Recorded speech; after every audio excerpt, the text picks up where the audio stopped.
Welcome back to the show, everyone. Very excited today. Joined by my buddy Roland from the Clocks on the Stove podcast. Today we're going to be talking some AFC East preview for fantasy football purposes, as well as some Super Bowl chatter, some very early Super Bowl prediction, a little premature, but it's the middle of July and there's not much else to talk about. So let's dive right in. Roland Bars, how we doing today, brother? Oh, doing well. We're chilling. Yes, sir. I'm out there today. Yeah. It's about, 85 degrees here with humidity? It's like Florida. At least 85. At least. All right, so let us not waste any time. We're going to dive right in, and we're going to start off with the Super Bowl hopefuls, the Buffalo Bills, the quarterback position. Josh Allen coming off one of the best years in football last year, really took that next step, was an absolute monster, and I expect that to continue. What say you? Yeah, as much as I hate the Bills, I think they've got a chance to win the Super Bowl. Definitely win the division. I don't see the Patriots or the Dolphins or the Jets doing anything special, so Hey. it's hard for the Bills to walk away with the AFC East, but if Josh Allen keeps playing like he has been playing, I mean, no one can stop them. Their defense is stacked. Yeah. You've got Stephon Diggs. Got my boy Devin Singletary. Yeah.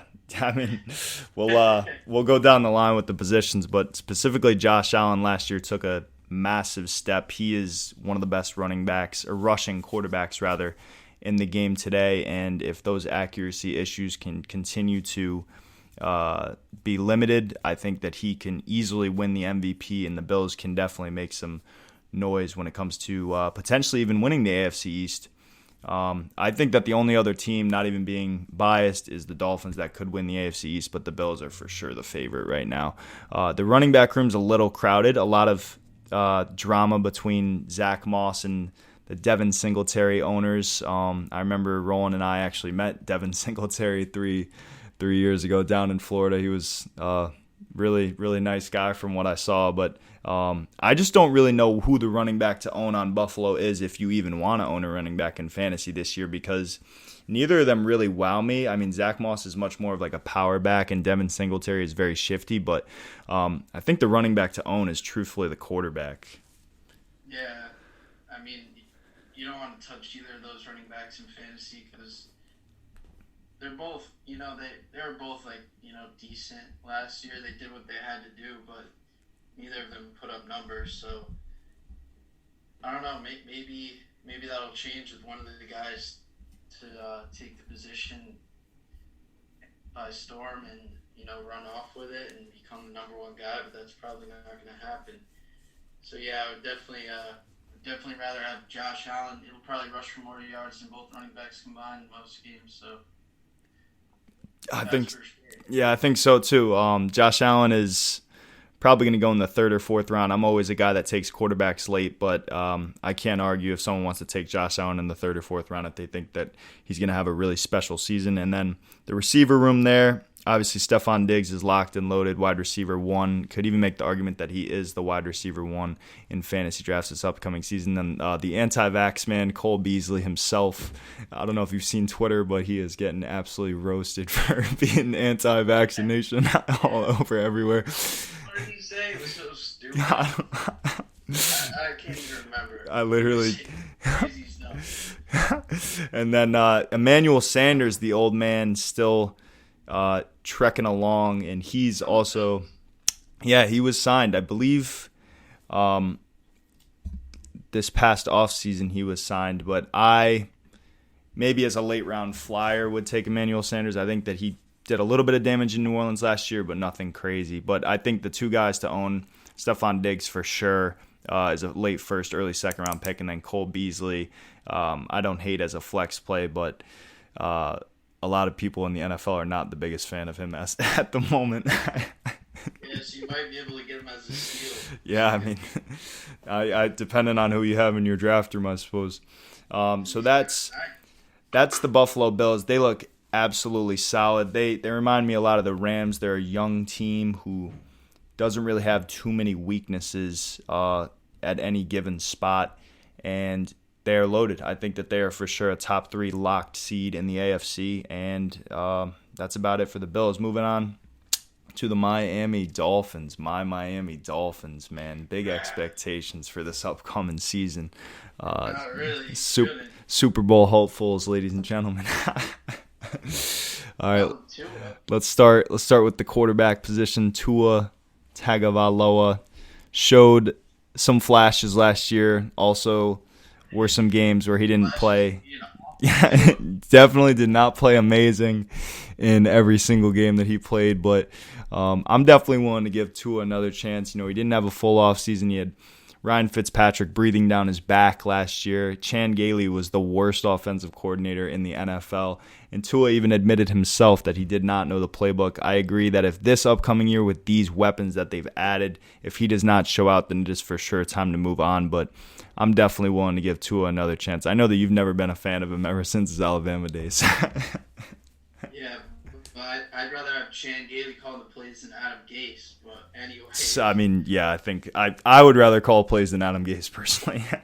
But so as much as I hate on Tua, I'm willing to give him a second chance just to see what he can do because he didn't really get a fair shot last year. But right. I'm still not a big believer in Tua.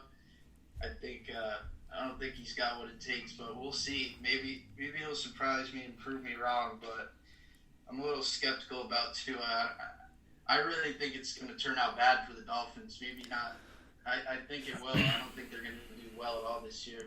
Yeah, I mean, I think it's I can see a world where Tua does not perform up to expectation and the Dolphins maybe go 7th seed or maybe even miss the playoffs. But I will say, as being non-biased as possible, if Tua is able to take the next step, this is the most excited I've been for the Dolphins in a while. They are loaded at pretty much every position outside of quarterback. And if he can take that next step, huge if, then they can be pretty dang good. The running back room. They're wild card hopefuls, I would say, at the best. Really? You think at the best? Yeah. What, you think they're going to win the division over the Bills? Oh, I think they could. For sure. No chance. Absolutely. There's no way Tua puts up numbers like that. I mean, when you have a top 5 defense, you don't really have to. It's not top 5 either. Yeah, it is, bro. What do you mean? You're trying to tell me of all the defenses in the NFL, you couldn't name 5 better defenses than the Dolphins? They were 1 in points per game before Week 17 last year. 1. The first ranked. Anything. I remember one year the Jets were leading the league in defensive scoring and they were in last place. So giving up the least amount of points in the league does not mean anything when it comes to how good a defense is. Is that what you're saying? Oh, I thought you meant scoring. No, giving up. I'm saying points per game. They gave up the least going into Week 17, and they finished number 6, I believe, because they got blown out in Week 17. But I digress. I am excited for the Dolphins this year. Tua has to take the next step. The running back room, we got Myles Gaskin, Salvin Ahmed, Malcolm Brown, a bunch of no names. It reminds me of the Myles Gaskin's okay. It reminds me of the old Patriots days where they would have 4 or 5 just random running backs who kind of just all contributed. Brian Flores really took that culture over, and he's building the defense, and they're not going to pay any running backs. They're just going to kind of roll with what they have, and I don't mind Myles Gaskin. I wish they would have paid up and gotten a Najee Harris or a Chris Carson or one of those guys, but they didn't see it fit. And then the receiver room is loaded. Devontae Parker, Will Fuller, Jalen Waddle, and Preston Williams is kind of a guy who's been hurt his whole career, but he's solid when he's healthy. But Devontae Parker, Will Fuller, and Jalen Waddle, those are 3 names that I'm pretty eager to see when they all take the field. Yeah, Devontae Parker, he's low-key one of the best receivers in the league. He's pretty good. Yeah, he's a good fantasy pickup, that's for sure. Yeah. He's just never healthy. Yeah. That's his issue. Yeah, but he always ends up being, top 15. Yeah. Top 20. Yeah. So And Will Fuller, where's he been? He's been hurt for like the past 5 years. Yeah. Yeah, it seems that way. But when he's healthy, he's also another guy where he just kind of runs down the middle of the field and then will catch like an 80-yard touchdown and make it look easy. And then Jalen Waddle, I wanted Devontae Smith more than anything, but the Dolphins thought Waddle was, I guess, the better prospect, the better fit, and I'm not one to argue. All these people that are young and speedy and shifty, they all get the Tyreek Hill label, but when you watch Jalen Waddle play college football, he seriously is like, he just goes. Like, he knows how to use speed. He doesn't hesitate. He doesn't do anything other than just run as fast as he possibly can and outruns defenders. There's like 10 or 15 receivers that got drafted that you can pull up highlights and be like, damn, that's the next Odell Beckham. Damn, that's the next Tyreek Hill. But not any like Waddle when it comes to the competition that he did it against. He literally, I guess I wanted Devontae Smith or Jamar Chase or Kyle Pitts. I think they should have stayed put at 3, but I guess we'll have to see. And then Mike Gesicki, an ascending tight end in a contract year. I definitely like him as a late round flyer, a late round tight end, because outside of Waller, Kelsey, and Kittle, the tight end position as usual is pretty abysmal. I like Gesicki. He's pretty good. Yeah, he's like a slot receiver. He doesn't really block much, but he can make some tough catches and red zone threat. Right, absolutely. So moving on, we have the New York Football Jets, baby. Roland's hometown team. And kicking it off, we have Zachary Wilson out of BYU. Yes, sir. The truth. Yeah, the Mormon Mahomes. I don't know about that. We'll have to see about all that, but definitely an intriguing prospect to say the least. I think that the only concern with him is the competition that he played in college was not the finest. I still think that Justin Fields personally was the second best quarterback in the class, but Zach Wilson is definitely fun to watch. He can make things happen with his legs, true. Yeah, he's accurate, makes crazy good decisions. So I think the Jets need a quarterback like that. Mm-hmm. He's kind of a gunslinger, but not too crazy. He's mobile too, so he can kind of do it all. There was one game where he had like 20-something completions or something in a row. I think really? It might have been perfect in one game. Dang, yeah. I think, like I said, the only knock on him that the draft experts, quote-unquote experts, were saying was that the one time that he did play a good defense in Coastal Carolina, he didn't look spectacular, but then that could also be because the talent around him wasn't NFL talent. That goes both ways, but I'm definitely curious to see how Zach Wilson does. I think that a fresh start for the Jets and new blood is for sure a good thing because Sam Darnold and Adam Gase were just not getting it done last year. Twice.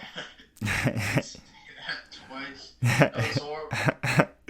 So, I'm still a fan after that season, but yeah, and then they blew getting Trevor Lawrence last year by beating, who was it, the Rams and the Browns for some reason. The Rams, all they had to do was lose a couple games and they won. Oh, it's brutal. Zach Wilson's a good consolation prize, but Trevor Lawrence is still Trevor Lawrence. We had him in the bag. I know. I remember seeing all the memes and stuff. Oh my gosh. It's tough. People are buying Trevor Lawrence jerseys, everything. Now he's on the Jags. Yep. So we have the running back room, Michael Carter, Tevin Coleman, who I actually did not know was on the Jets now, and then LaMichael Pirine. A lot of young players, and then Ty Johnson as well. A lot of young, unproven players and talent. Michael Carter actually looked pretty good at UNC from what I've seen, but I personally, the only Jets player in fantasy that I would actually draft this year outside of a late round flyer on Carter or Mims would be Jamison Crowder.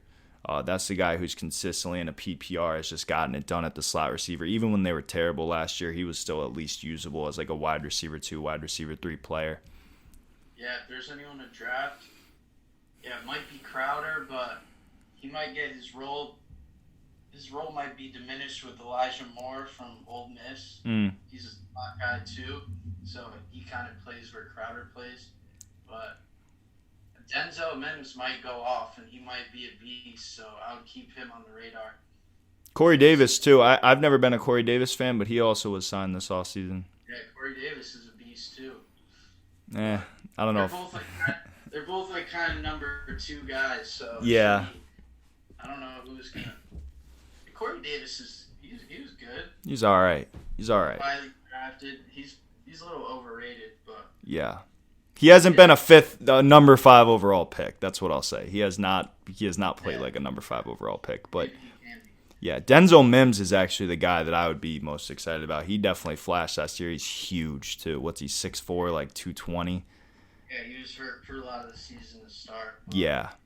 Literally, Sam Darnold and the Jets were so bad they couldn't even get him the ball. Right. Yeah, he's a beast, dude. He's a big target. So yeah. I don't know. He could go off this year, but I don't know if I'd draft him. That maybe like a last round flyer. Last round. Yeah. That would be the last. And then at the tight end position, they have Chris Herndon. I've always heard about how good he is. I've never really seen it, but they say this every year about this guy Chris Herndon. Yeah. I've seen him drop like little 5-yard just out routes. Yeah, high school players could catch. I'm not hating on the guy, but I couldn't catch those balls. But I'm like, damn. I don't know when he's going to step up. Right. I think, yeah, the Jets have always been terrible with tight ends. Name a Jets tight end in the past 10 years. Safarian Jenkins was the only one that was decently usable in fantasy, but outside of that, I think that's it. They haven't used, all tight ends kind of suck this year. It's a tough landscape. Great tight ends. Yeah. I mean, that's the case every year, but this year's not as bad as last year, but there's definitely 3 elite tight ends. I don't want to pay a first-round pick for Kelsey, but that's where he's going to go in drafts. No. Heck no. So, all right, well, that... You know how to pronounce his last name is actually Kels? Kels? Really? Yeah, he said it. I saw it on Twitter. In this video of him, like, my name's not Kelsey. And then... Mahomes and Tyreek Hill quoted it, and they're like, yo, he never even told us how to pronounce it. I will never in my life call him Travis Kelce, ever. Yeah, I don't think anyone will. But... All right, and then for the final team in the division, we have our beloved New England Patriots. Cam Newton and Mac Jones are battling it out. Cam Newton started the year off really well, but something was not right with his shoulder. And Mac Jones, I was not a huge fan of coming out of college. I think that the quarterback competition is going to be interesting, and the Patriots are probably going to be better than last year, but I don't see them returning to Super Bowl prominence, at least not this year. No. Thank God. Thank God, no. Yeah. They might have a slight chance to make the playoffs, but right. I don't see it. Yeah. He's washed. He's washed, and then Mac Jones is a rookie. It's just not the year for them. I just don't feel it is. That Cam would throw would literally be like so high in the air over receivers' heads or so far in the dirt. What's going on? They pull this guy out of the game. There was one game, I forget, it was like week maybe 12 or 13. It's like the middle of the season. Oh, they were playing the Broncos maybe? And Cam needed to get them down in the field. They were down by less than a touchdown. And dude, 3 plays in a row, he's got open receivers right in the center of the field and just throws 3 ducks and loses the game. I don't know if you remember that game. No. But dude, it was bad, and everyone was coming for Cam Newton's head. Yeah. And I was like, this dude is. I was saying it. He was showing signs of that even in Carolina his last year. That's why they let him go. Yeah. No, I think that he's definitely washed up. He's not super Cam anymore. He's not the MVP season. That is far in the rearview mirror. But I think that they're going to be, it's a pass first league. But I think that the Patriots are going to do what everyone is not doing. They just signed Jonnu Smith and Hunter Henry. I think that they're going to do what they did last year, which is double tight end, double running back, one receiver, and just pound the ball, hold the ball 40 seconds every time. It's going to be the most boring team in the NFL to watch. It kind of worked last year when they were good at it, but I think that they're going to be one of the few, outside of the Ravens, like one of the few run-first teams in the NFL, and it's going to be I'm going to be curious to see how it works out, but I'm not going to enjoy watching any Patriot games this year, like I never really am. But that brings me to the running backs, which is Damian Harris, Sony Michel, and James White. Damian Harris reports out of camp that he is the RB1. Sony Michel is another guy who's just washed. And then James White is a pass-catching specialist. So if there's one running back that I would want to own, it would definitely be Damian Harris. He looked pretty good last year. He can really cut well, and he hits the hole well. He doesn't catch a lot of balls, but depending on the round, I would not mind having Damian Harris on my fantasy team. Pick him and not Sony Michel? I do, yeah. I've seen both of them play. Damian Harris is so much better. Sony Michel is terrible. He is awful. He is very bad. It's crazy. Never great to begin with. I know, and they chose Sony Michel over his running back mate. Yeah, they chose him over Nick Chubb in the same draft, in the same team. They were both Georgia running backs. How about that? And they chose... Wow, yeah. I didn't even think about it. Yeah. They chose him over Nick Chubb. Nick Chubb went in the second round, and then they chose N'Keal Harry that year over DK Metcalf. That's tough, Dude, man. When I saw DK Metcalf get drafted, I was like, why is this dude going so late? I know. Highlights and be like, what? And Yeah. look at him. Sometimes these scouts overthink things. Yeah, I was like, how do you not take this guy, bro? He's like Megatron. Literally. Like, I remember watching the draft. I hadn't heard of him until the draft, really. I'm going to be honest.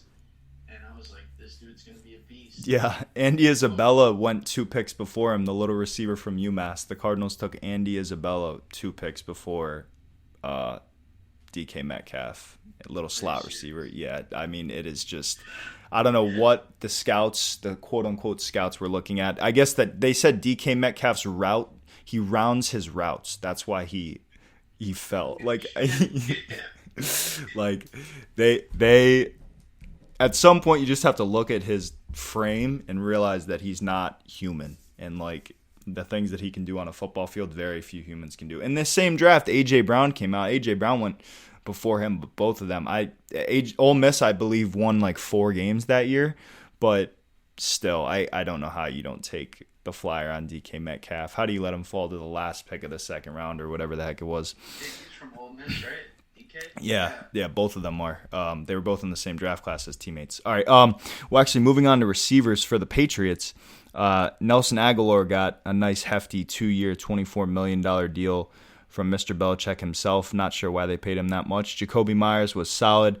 And then Kedrick Bourne and N'Keal Harry, who recently requested a trade. That receiving room outside of the Detroit Lions might be the worst in the NFL. That is ugly. That is ugly, man. Nelson Aguilar and Jacoby Myers, neither of them are even wide receiver. I mean, Nelson Aguilar's maybe a wide receiver 2 in the NFL, but like, for fantasy, I don't think I want to own a Patriot outside of Damian Harris. I really don't believe I do. There's got to be someone that's going to carry the load. I mean, if they're going to be a run-first team, the receivers are pretty much useless. I mean, they're still going to have to throw the ball, but especially Mac Jones is in there, they're going to be handing the ball up the gut a lot. Yeah, I think so too. And then... matter, they're both trash. It's going to be a rough year for the Patriots. And then Hunter Henry and Jonnu Smith to round it out at tight end. If you want to take a late-round flyer on either of them, I'm not super excited, especially because the quarterback situation is just going to be so bad. It's such a beautiful thing that the Patriots are no longer like the dynasty that they once were, to like just watch them be just a normal, average, below-average team. I didn't know when we were going to see the day, but the fact that it's happening now is just so awesome. I cannot stress that enough. Finally. Yeah. So the last segment that we have, we're going to be discussing who we feel is going to win the AFC, the NFC, and then who is going to win the Super Bowl. So obviously it's a little premature. We don't know any of the teams yet. None of them have played a game, but this is just for fun. So I personally, coming out of the AFC, have the Ravens. I think that Lamar Jackson finally breaks through the playoff bubble that he's been accustomed to the last few seasons, and I think that the Ravens with that defense, J.K. Dobbins in his second year, the receiving room is a little more upgraded, and they are just a ground and pound team. I think that the Ravens get it done coming out of the AFC. What do you think? Do you think that they can get it done? Yeah, the Ravens, that's a good pick. If Lamar, if he turns up again like his MVP season, that team was nice. I can't believe they didn't go to the Super Bowl. Yeah, they were the 1 seed that year and they lost. The year before that offense was crazy. Yeah, that was the best running offense in the NFL ever in the history of that league. Yeah, that was a great offense. That's the only problem though, is when you play the Ravens, when the Ravens play a team like the Chiefs, they have to keep up and they can't throw the ball. Like that's like always the issue whenever they get into the playoffs. Like if they go down, like they play like the Patriots do, but they play better. They run it and then they hold it. But if they go down 2 scores, it's like you can't come back when you're playing against Tyreek Hill and Travis Kelce. Yeah, and they can. I don't know. Mahomes is a magician. Just can move the ball 80 yards downfield, blink of an eye. Yeah. And then coming. Oh wait, who was your pick out of the AFC? Bills. All right. Yeah. I think it's fun to not go Chiefs because I think that that's kind of the obvious answer that everyone. Probably will be the Chiefs, but yeah. We got the Bills, then probably the Ravens. So yeah, those are all good picks. Yeah, and then so why do you pick the Bills per se? Like we talked about before, they're loaded. The defense is loaded. They have one of the best quarterbacks in the league, dual threat quarterback. You could call Josh Allen, I'd say, confidently dual threat. Mm-hmm. I mean, Stephon Diggs is a beast. Last year he was unstoppable, and their defense is stacked. They've got probably the best safety tandem. They've got a good D-line. Their corners are solid, and corners are actually really good. And, I mean, yeah, they're forced to be reckoned with in the AFC. If they can get past Mahomes, then probably the only people in their way are Lamar Jackson and Patrick Mahomes and the Chiefs. So, yeah. Yeah, I agree. Predict that, but right. Yeah, I think that there's 3 really true contenders. I don't believe in the Titans. I feel that the Chiefs, Ravens, and Bills are for sure the probably like 90% of the chance that an AFC or the AFC teams, like out of those 3, those are like the 3 that I really think have a good chance. Maybe a wild card comes out. I don't know, like the Dolphins or something, but the Titans will take a step back this year. I do too. Yeah. Well, there's no way. Yeah, Tannehill always shrinks in crunch time. That's always been my critical. I've seen it for too many years as a lifelong Dolphins fan. Like he just shrinks when the moment gets big and the lights shine the brightest. He never ever delivers. It has always been that way. Good regular season quarterback, good fantasy quarterback, but he just does not deliver it in crunch time. And then the NFC team that I have actually winning the whole thing is the Rams. I believe you said you have the Rams too, right? Yeah, the Rams. Yeah, they are the most. Yeah, they have the best roster pound for pound, I think, in the NFL. They don't have a weakness anywhere. Dude, I honestly thought they should have been a lot better last year. Yeah, Jared Goff's just terrible. Dude, that was my boy, but I mean, I would take Stafford over Goff. Oh, for sure. Any day of the week. Finally, Stafford gets to play on a decent team. See what happens. Yeah. There's just the running back room with Cam Akers. They have Matt Stafford, Cooper Kupp, Robert Woods. The line is nice. They have the best defensive player in football. 2 of the top, probably 3 defensive players in football with Jalen Ramsey and Aaron Donald. Their secondary is, I mean, they're just top to bottom. There's no weakness. Ramsey and Aaron Donald on the same defense. How's that fair? Yeah, it's not fair. Ridiculous. So I like the Rams over the Ravens. And then Roland likes the Rams over the Bills. But, who do you think, to close out the show, final question, what do you think is the better conference this year, the NFC or the AFC?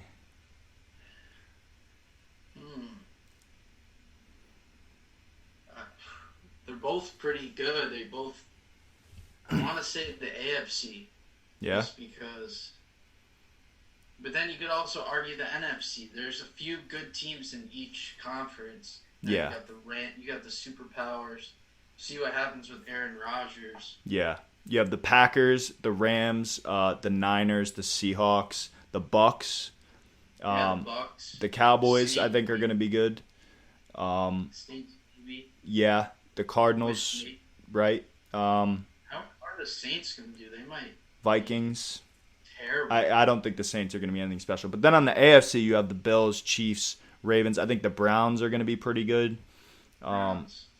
I think the Titans, the Dolphins are right there. The Chargers. The Dolphins are up there then. I mean, it's the Steelers. It's really. I think this is the most balanced the two conferences have been in a while. Usually, it's like one or the other, but it's pretty balanced as of now. Yeah. Until the season starts, and then people start losing games. Right. This is all what we think is going to happen. So, who do you think is going to be the worst team in the league? Hopefully not the Jets. No. Maybe the Lions. I think it's Detroit too. Yeah. Yeah, they're gonna be god. Yeah, they're gonna be really bad. Their number one receiver is Tyrell Williams. Oh my god, dude! They sent Jared Goff out there to Detroit to just die. Yeah, I think DeAndre Swift is maybe the one bright spot, but even then, I don't know if I want to touch him. DeAndre Swift, another Georgia running back. Yeah, them or the Texans. Those, I believe, are going to be the two worst teams in the league. Texans. Yeah, no, they're going to be awful. Yeah. They don't get to jump. Who's their quarterback? Tyrod Taylor? Yeah. Oh, my God. Yeah, it's a recipe for disaster. Yeah. Name Texans players. I bet you can't. Their running back room is pretty loaded, though. They have Burkhead, Lindsey, Ingram, and So David Johnson. David Johnson too. Yeah, they have four solid running backs, but I don't know. Brandon Cooks. I think that the Lions are going to be worse actually. Now that I'm talking about it, I think the Lions will definitely be the worst team in the league. Yeah, they probably will. But I don't know. It's going to be interesting. We shall see. Thank you guys for joining us on this show today. Be sure to check out the Clocks on the Stove podcast. The link will be in the description. And we will see you guys in the next one. Thank you. Take care.